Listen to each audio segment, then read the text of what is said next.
What led you in making the decision to join the military?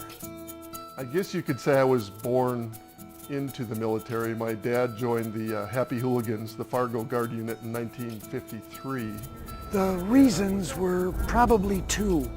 I felt an obligation and I felt a duty. And the referee at the paintball field was a master sergeant in the Army, and he had an ROTC class. And after signing up for the ROTC class, I realized that it was something that I wanted to do, and I took it from there. Well, my father was in the Army. My brother was in the Navy. So I thought perhaps it would be good if I went into a different area of the military, and the Air Force appealed to me because I like airplanes. If you're familiar with the symbol for the Guard, the Minuteman, standing there with it's a revolutionary figure. He's standing there beside a plow, a horse-drawn plow, holding a rifle. And that symbol, especially the symbolism of the plow and the gun, it really hit home because the plow was my full-time job. Did the events of 9/11 affect you or affect your decision? I think they did, because without the events of 9/11, there wouldn't be a war, there wouldn't be a conflict right now, and there wouldn't be a need for soldiers. And part of why I want to join is because I feel like I'm needed. If there would not have been a 9/11, would you still have made the decision to join? I don't think so, because I wouldn't feel like I was needed. I could do something else where I would be needed. When you saw the two airliners go into the Twin Towers in New York, 9/11, Yes, sir. how did that affect you? It angered me that that could happen in this country. You know, I think it just made me scratch my head and wonder what would motivate anyone to do that. But it reaffirmed my belief that what we have here is worth defending. And that. What did your parents think when you told them that you wanted to go into the military?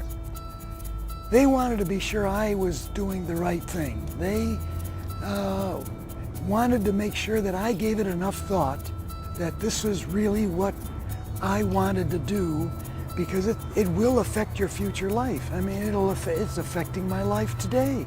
Look at this. It's a service to your country, and if you're living here and your country is serving you, then there's nothing wrong in you serving it.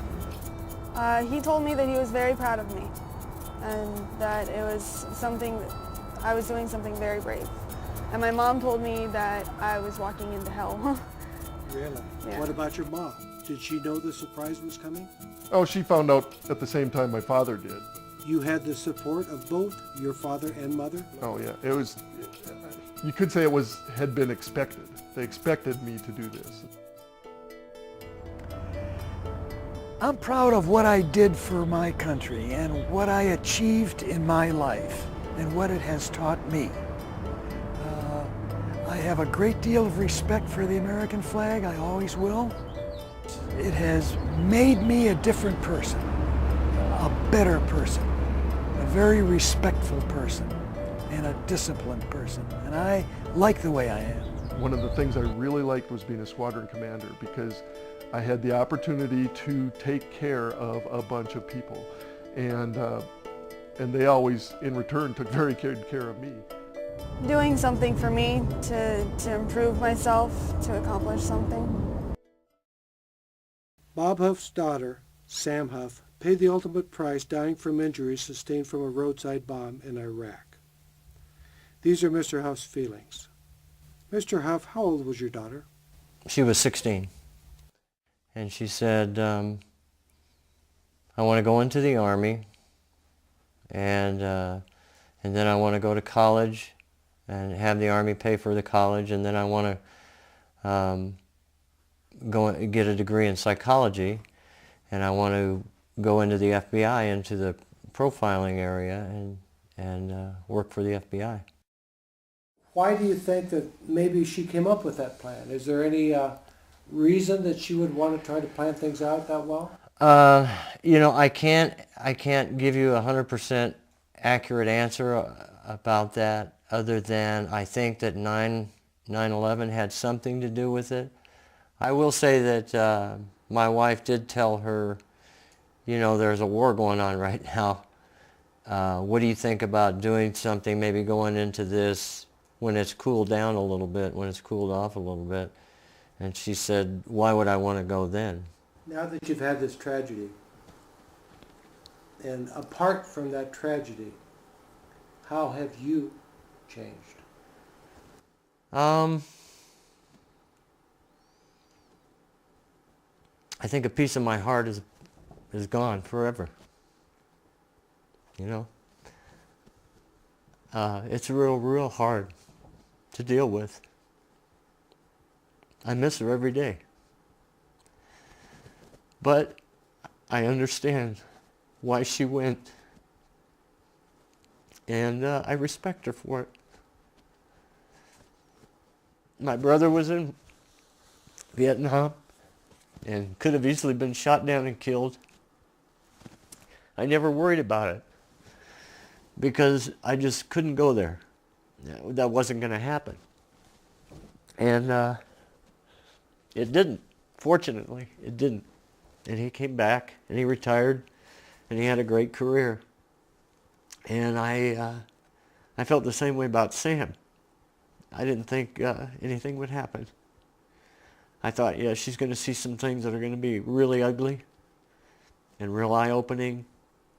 And it's going to be tough. It's going to be tough, but she's a tough kid. She could do it. And I really never had a doubt that she wouldn't be coming back. Never. I just wasn't even going to go there. And when the guys showed up at the house Sunday night about 7 o'clock in the evening, it was the worst. It was a nightmare. I knew exactly what was going on. I begged him to say that she was hurt, that she had lost her legs, anything, but that she was dead. And we all knew better. And I heard my wife screaming in the house. That was tough. That's the nightmare that I live almost every day. That's real hard.